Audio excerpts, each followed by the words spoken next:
What's going on, guys? So we got a deck profile from our Perth Pro Players team member, Jimmy, here. He's taken first place at 2 different locals this week. Probably would have taken first place at the other locals as well if he didn't forget his deck. So, Jimmy, what deck are we playing, my man? Yeah, that was Dark Broly, by the way. So this one here, this is Red Broly BR Swap. The new mechanics has just hit. My favorite engine, actually, to date. It is very, very strong.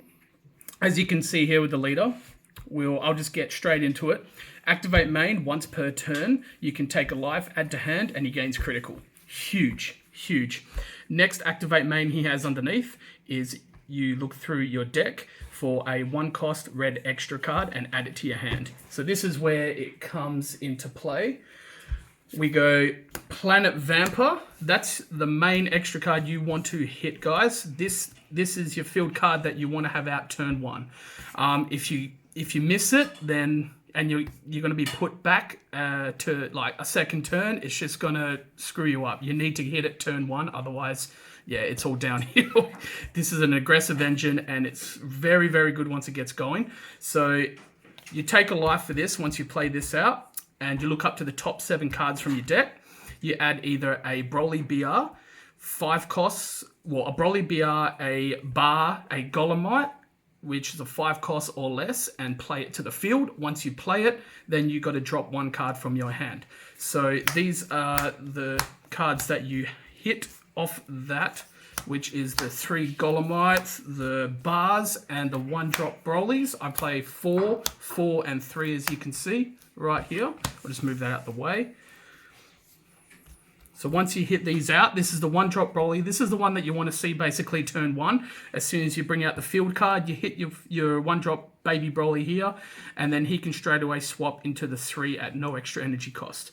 If you miss him, better chances is to go for the Bar, because then after you hit the Bar out, his auto effect will go off, where you can get a 5 cost or less Broly BR from your deck and add it to your hand. So this helps you search out your additional pieces for your engine that you don't have in hand. Otherwise, your last resort is your Golemites. So this guy here, he's not too bad. He's a blocker as well, but the only benefit to this is using him in your turn. When you combo with him from the field or from hand, you can eliminate one of your opponent's battle cards with 30,000 power or more if they've got 3 or less energy. So it kind of gets rid of that, little cheeky sneak outs that a lot of people have been playing out lately. It's a good addition. So you kind of want to run. This is the basically what you want to run 4, 4, and 3, just so you got a good chance of seeing all your pieces here from the field card Planet Vamper. So I'll just quickly push this to the side. This is the 3-drop that I was talking about. I played 4 of them. This guy, as soon as you swap into this guy from the 1-drop, his auto effect will go off, and then you can play a 1-cost Paragus Oath of Vengeance. So once you swap into this engine from the Broly, from the 1-drop baby to the 3-drop here, his effect goes off. Yep, like I said, you play this, then Paragus' effect will go off. You look up to the top 5 cards from your deck and add another Broly BR from the top 5 to your hand. So this is what I mean, how it just scouts out, it searches through your deck really quickly to get out all those pieces that you need to add to hand. And then this 3-drop Broly, he has Servant as well, so you can use that from the skill of Overlord against the Paragus if you need to say, if you're in a bit of a tough situation, you can't swap out to the 4-drop and you kind of want to draw that extra card, you can do so, but I feel it's kind of like a waste of time. You don't want to do that. Most of the time you are going to see your engine, you're going to gather your pieces together, and this just goes off so quick. It's so aggressive. It's going to destroy your opponent's hand, and you're going to keep critting them. So the way I play is, even though these guys gain 10k because of the Servant ability, I don't swing with them because I don't want to give my opponent any cards to hand from life. So I go straight then from the 3-drop after that to the 4-drop, Power of the Great Ape. So when he comes out, he only swaps out from the 3-drop for 1 energy. Once he comes out, he's got the Servant ability as well, so he's a 20k, and he discards a card from your opponent's hand to the warp. So the hand destruction starts to play an effect. After I do this, the only way The only time I would swing with him is if it's against another battle card or a unison card. Just then I still don't, I'm still adding pressure to my opponent and I'm not giving him cards to hand. I'm making him either discard cards from hand more if they want to kind of save, negate, save their unison, or kind of combo out if they want to keep a battle card out. Most of the time they won't because their hand is already quite low. So this is where it starts to play a little bit more pressure against them. From him, I then start to go into the 5-drop. So this comes out turn 2, basically. You get your 5-drop out. You play him for 1 against the 4-drop. As you know, with the swap engine, these cards are bouncing back to your hand. So this is where it can get quite frustrating for your opponent because then you can then play the 1-drop straight to this level again on your turn 2. The reason being is because with this, I'll quickly explain, with the leader, his awaken skill untaps 2, which is huge. So with your turn 2, you awaken, you've essentially got 4 energies to work with here. This is why he's becoming very, very powerful. When I then play the 5-drop out, he discards another card from my opponent's hand to the warp, and then he's also a 30k critical. This is just massive. So against him, I play such cards like Furthering Destruction and a few other things that I'll show you in a second that can add him double strike. So this is where it kind of climbs up a little bit more. The leader also gains critical when you have a Broly BR card on the field. So this is where it becomes even more frustrating for your opponent because you're constantly giving them critical pressure that they do not want to take. It's huge. Also on the Awakened Leader ability, I forgot to explain this before. Sorry guys, I got a bit into it pretty quick. With this, when you have a Broly BR card, so either the 1 cost, the 3 cost, any of them that gets removed by your opponent's skill or KO'd, you can discard a card from hand and play a 4 cost or less from your hand. So that's huge for his effect because even in your opponent's turn, when they're, say, going to eliminate one of your Broly cards, you can then, if you've got the 4 cost in hand, you can discard a card from his auto effect, play out the 4-drop, and then make them discard another card to the warp. So then they won't get that card back at the end of their next turn. So it kind of starts to still add a little bit more pressure against what they're up against. Has that come up quite a lot in other games? A few of them it does, yeah. A lot of people kind of think like they, want to try and target your Broly engine to get rid of it, but they don't realize sometimes how good this is because it's not a once per turn. It's a constant auto effect that can keep going off. Yep. And as it's a self-awaken, you're gaining a lot of cards from hand. And as you can see, the searches, you can actually reflect a lot more of Planet Vampire, take a life and play a 1-drop off that effect from the top 7 in order to not waste an energy to play the 1-drop instead. Yeah. So you can kind of get the free cost off that straight to the 4-drop for only 1. For sure. Which is huge. For sure. But this is what you'll get the hang of as soon as you get used to the engine. After the 5-drop, you go into the 6-drop. Now, if you could do this turn 2, this would be broken as hell, I'm going to say. Reason being is because you rip another 3 cards from your opponent's hand, you choose them. So this is Broly Ultimate Power. Is that Ultimated or Ultimate? No, Unlimited, sorry. All 3 of them in one. All 3 of them. Unlimited Power. So he comes out for 1 energy as well against the 5-drop that swaps back. So I'll just put this back out here so you guys can see quickly. So basically, after you bring out the 5-drop, you do tap 1 and swap out to the 6-drop. But there is a auto effect from the 5-drop where you cannot play this 6-drop unless your opponent has at least 3 energy, or you have 4 energy. So that's where you're kind of restricted from the 5 to the 6. So this is where you kind of got to be a little bit careful on how you want to play your engine. You can go full and aggressive, but then you add a halt. Against ramp decks, it's huge because they do ramp to that 3rd energy by turn 2. So this gives you the ability to kind of go off on your 6-drop. With other decks that will not ramp, it's a lot easier to work around it with a bit of a different option, say with your bars and your Paraguses, to build your engine around it, or simply go into the 5-drop another turn. So you got 2 of them on the board, because once you hit 2 of them, it's just they're going to have a hard time. And every time they're trying to eliminate a Broly card, you can constantly keep beating them back out with your leader effect. So this is where it kind of gets a little bit tricky for your opponent to think, how the hell am I going to work around this if you can just keep bringing them out? There is ways, obviously, but this is kind of like why this engine is so powerful, because it just bounces off the leader as well, which is huge. So from the 6-drop, as you're ripping out cards from their hand, he's also a double strike critical 35,000. So That Huge. itself is just massive. Massive.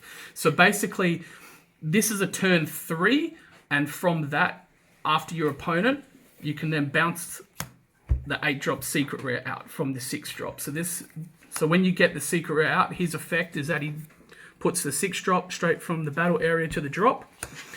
He comes out for free. This is the piece de resistance for this deck. This is beautiful. He is a barrier, double strike, 40,000 power. When he comes out, he's activate main or battle? I can't remember. It was activate main, that's right. You choose up to your red leader card, and he gains 10,000 power until the start of your next turn. So it's a double sensu, which is huge. Now, the other ability is massive. It takes negative 5,000 of all your opponent's battle cards, their power and their combo power. So this now restricts them down from their super combos of 5Ks, their 5Ks are 0, and it's just full on pressure from there for them to try and build up and work with what they've got to do after when this comes into play. So it's quite big, it's huge. This is pretty much your end game right here after this. If you don't see it, it's not really too much of a biggie, because by then, after beating around with your 6-drop and from your chain anyway, it's just still constantly putting on pressure to your opponent from when they're going to discard cards from their hand to the warp and taking all that critical damage. So also, on play, the leader becomes 0 pretty much. Yeah. There's -5 and then the -10 with the leader. Minuses the leader, so that's what's huge on it as well. Now, my added little spice to this deck at the time was the Broly crown of retributions. Now these are quite good in certain positions against, say, your blue decks and that, because they always leave 2 energies up, or they leave 1 energy up to then restand another. They always kind of get that effect to keep their energies active for a defense. So I feel at times when I was playing this, it's huge. It saves me in a lot of circumstances to get rid of a lot of counterplays. Crowns are added hand destruction. So you just pick out anything from their hand, 20k or less battle card, and chuck into their drop. And it's good. It's big. I love it. Next, I also play one-off Overrealm, SS3 Goku, Man on a Mission. So here's my extra added little last attack on top of the secret or the 6-drop. If I'm in that position to warp 6 from my drop, playing for free, another 20k double crit. That's huge in itself. Love that card. With my super combos at the time, because I don't have all the Raditz yet, I play 1 Raditz and 3 Nappers. I felt actually in this position when I was playing these, the Nappers came a little bit more in handy. I know this is a pretty, it's a big super combo where you discard 1, draw 2 from the bottom of your deck, but the Nappers is kind of like, it's like a double super in itself. And it's good for when I was in the position to play cards like this. Beerus Champa. I thought I'll add these in for that little bit of extra pressure for my 5-drop, so then he can gain double strike, and also it helped me in some situations for blockers as well that are, say, 20 or 19Ks or less. Eliminates those threats, gets rid of anything else on the field, and yeah, like I said, applies more pressure. So it adds that extra double strike onto my criticals, which is huge. It's just, yeah. And then after that, the super combos from the Nappers, you play them again once you've comboed with them, play them out in the field, use them again. It's beautiful. Then I play 2 further indestructions. Obviously, self-explanatory. Tap 1, 10k, gives double strike. I add that to either the leader, my 5-drop, or actually just them 2 at the time being, unless I'm in a position where my opponent's at 2 or less life. Obviously, 2 life, you kind of want to go for game. It's always a nice little surprise in there. It's always good behind a crit as well. It's always good behind resources. Violent Rays as well. I play 2 of them. Awesome card, guys. This card's you get that out, you negate, you drop another red card from hand. They can't attack. You choose one of the 2. They can't attack with a 20k or more or a unison card. Most of the time, obviously you're choosing probably the 20k battle cards or more that they can't attack with, kind of halts their turn, gives you then another turn to survive. If you feel like you're in that kind of position, you need to stall them out a little bit to get your chain off for your next turn. So that kind of helps out a little bit. I don't know if I'll ever push it up to 3 or 4. I feel 2 is quite good because there is a lot of draw power in it. Like I said, you do awaken by turn 2, and then the pressure is just huge from there. After image techniques is good as well, 2 of them. So if I'm tapped out, because you are generally tapping out a lot of the time, it's great to then take a life, add to hand, get that extra card, neg one of their battle cards by 10, plus you up by 40. In those certain positions, I like to use the Napa Super Combo and tap on and bring out a BRSA in my rival, even though I've used the counter attack. People kind of just sometimes go, yep, no worries, I'm not gonna combo. It's a good opportunity for you to maybe use, a little bit of a rival in that position if you feel like you need to do so. So sweet. There we go. Style of the deck. There's Jimmy's deck profile. So before we finish here, Jimmy, is there any shout outs you want to give? No shout outs at all. I'm good. Shout out to our sponsors, Tri-Affinity Customs, John Alonso, man. My man, I've been talking to him since day one, since this game released, and he has done me the best deals and supports us here in Perth, Australia so well, because he's from the US, obviously. These are our mats that he's made up for us. It is huge. It's great. I love them. He's done such a good job. He chased these up, even during the COVID time. The guy did a great job. He tracked them down and he managed to get them to us nice, safe and sound. Also, shout out to all my team members, Team PX3. The guys are amazing. They've been helping me build this team from day one as well. We've been doing a good job, and we'll just keep it at it. Yeah, sweet. So there we have it. So guys, if you guys like this content, make sure to leave a comment, leave a like, and subscribe as well to stay updated. Thanks for watching.